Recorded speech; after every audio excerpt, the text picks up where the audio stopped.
Graça e paz, pessoal. Bom dia. Bom dia que o galo já cantou. Você está feliz? Que bom. Que bom tê-lo por aqui também. Todas as manhãs tem um devocional, uma reflexão aqui, no máximo 10 minutinhos, e vai abençoar e edificar o meu e o seu dia. Amém? Aproveitando esse frio, segundo dia já aqui de jaqueta, tem feito muito frio aqui. Glória a Deus por isso também. E hoje o nosso texto está no capítulo 15, do Evangelho segundo Marcos, versículo 37.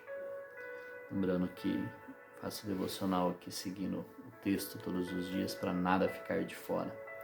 E o nosso texto hoje está bem curtinho e vai dizer o seguinte: Mas Jesus, com um alto brado, expirou. Amém. Que Jesus estava na cruz e com um alto brado, Jesus expirou, Jesus morreu. E com a morte dele, muitos se frustraram, muitos que acreditavam que ele era o Messias, ali se frustraram porque Jesus morreu, que Jesus ali foi vencido pela morte aos olhos humanos ali naquele momento, e os que seguiam se dispersaram e todos foram frustrados porque até então para a grande maioria, não, para alguns, Jesus era o Messias e ele venceria, né, o império ali. E para alguns ainda eu acredito que tinham fé aguardando Jesus se livrar da cruz ali e virar o jogo e sair, e estavam aguardando por isso, para crer que ele era o Messias.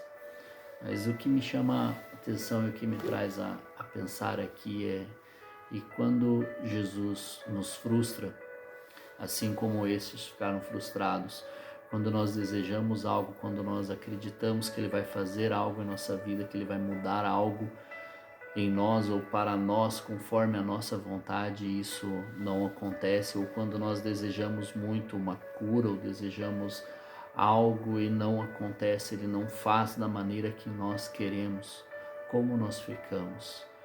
Não sei você, mas eu já me frustrei algumas vezes com o Senhor e glória a Deus por isso, porque depois de passado um tempo eu falei assim, uau, não era o desejo dele, não era aquilo que ele tinha me prometido, mas ele me mudou e me moldou a eu entender aquela situação e de que de fato não fazia sentido se ele fizesse da maneira que eu queria, da maneira que eu achei que fosse ser feito, que ele faria e ele não fez, e naquele momento me frustrou, mas glória a ele que eu não deixei de crer, não deixei de ter a fé.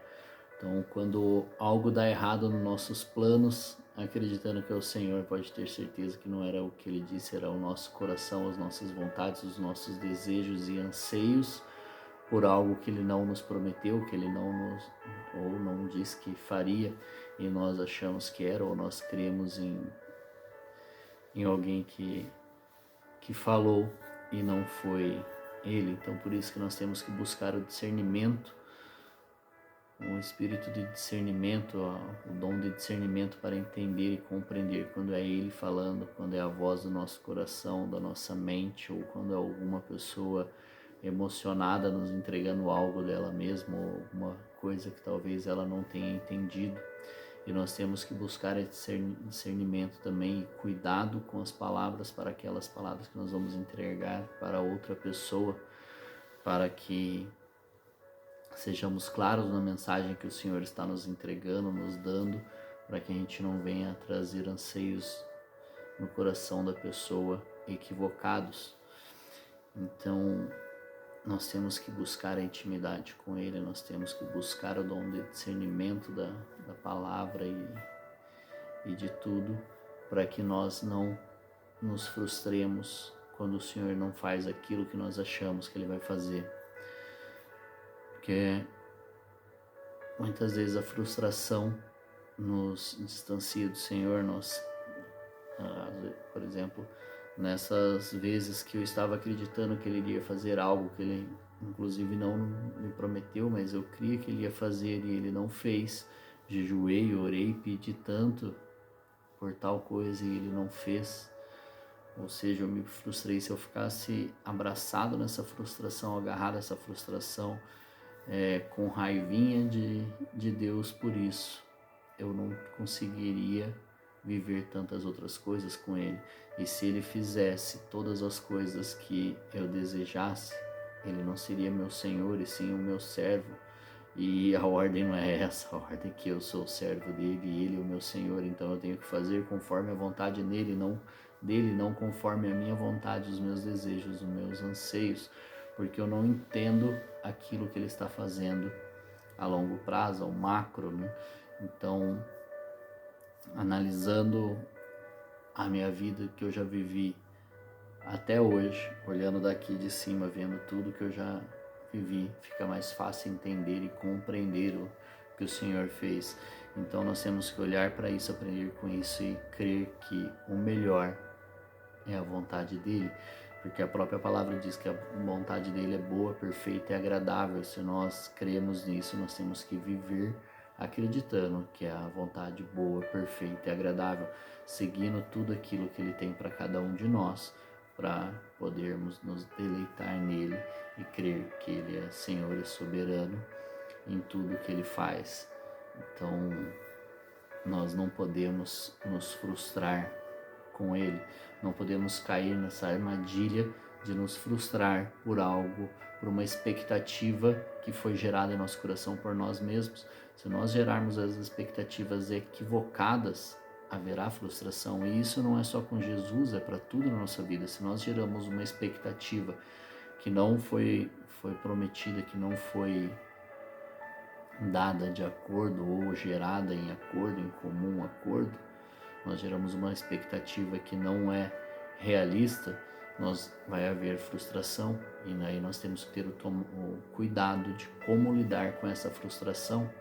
Por exemplo, eu gerei a expectativa que meu time seria campeão e isso já estava certo, agora não é, e o que isso faz? Pessoas brigam, pessoas se matam por conta disso, pessoas ficam tristes, porque é uma expectativa que foi frustrada porque não era certa e foi gerada uma alta expectativa naquilo. Então nós temos que tomar cuidado em quem nós geramos expectativas. Não?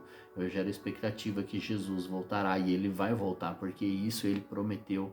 Agora, se não voltar na minha geração, eu vou me frustrar? Não posso me frustrar. Se ele não voltar nos próximos 15 dias, que eu acredito que ele vai voltar, eu não posso me frustrar e eu não posso gerar uma expectativa naquilo que ele não me prometeu, até porque ele disse que só o Pai sabe a hora que tudo isso vai acontecer.